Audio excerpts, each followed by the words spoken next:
नाज़रीन, अहमदपुर भरिसां क़दीमी दरगाहुनि सखी शाह बड़ो शेर लकियारी ऐं दरगाह पीर कासिम शाह बुखारी जे क़ब्रिस्ताननि खे सरकार पारां सहूलियतूं न मिली सघियूं आहिनि।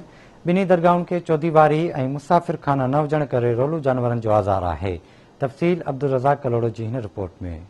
अहमदपुर भरिसां क़दीमी दरगाहुनि सखी शाह बड़ो शेर लकियारी ऐं दरगाह पीर कासिम शाह बुखारी जे क़ब्रिस्ताननि खे सरकार पारां सहूलियतूं न मिली सघियूं, जॾहिं त ॿिन्ही दरगाहुनि खे चौधीवारी ऐं मुसाफ़िर खाना न हुजण करे रोलू जानवर ऐं चौपाए माल जो आज़ार पिणियल आहे, जंहिं करे दरगाह जे क़ब्रिस्ताननि में क़बरुनि जी बेहरमती थी रही आहे। उन सिलसिले में दरगाह ते मौजूद सैयद अता हुसैन शाह लकियारी, मुतवली फ़कीर बहादुर चांडियो, रांझन फ़कीर गुलाम असगर ऐं ॿियनि जो चवणु हो त दरगाह सखी शाह बड़ो शेर लकियारी ऐं दरगाह पीर कासिम शाह बुखारी क़दीमी क़ब्रिस्तान आहिनि, जिते सहूलियत नाले का शइ न आहे, पर परे परे खां ईंदड़ दरगाहुनि जा अक़ीदतमंद सहूलियतूं न हुजण करे सख़्त परेशानियुनि खे मुंहुं ॾियण ते मजबूर आहिनि। जॾहिं त दरगाह ते पीरनि सैयदनि फ़कीरनि जूं मज़ारूं आहिनि, चौधीवारी न हुजण करे क़बरुनि जी बेहरमती थियण रोज़ जो मामूल बणियल आहे।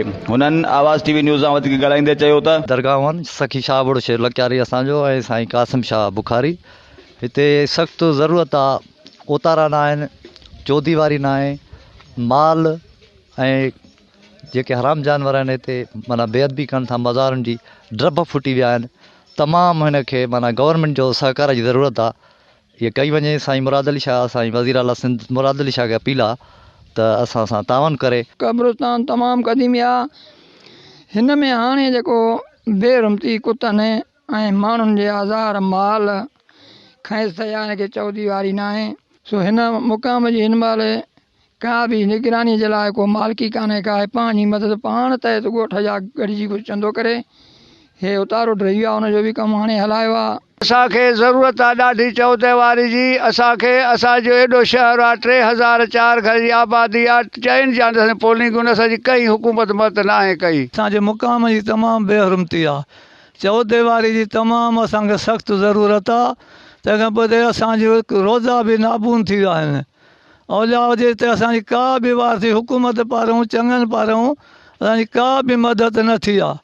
ख़ुदा कारण असांजी का मदद कई वञे, चौधीवारी ॾिनी वञे। हुकूमत को बि तावन कान थी करे।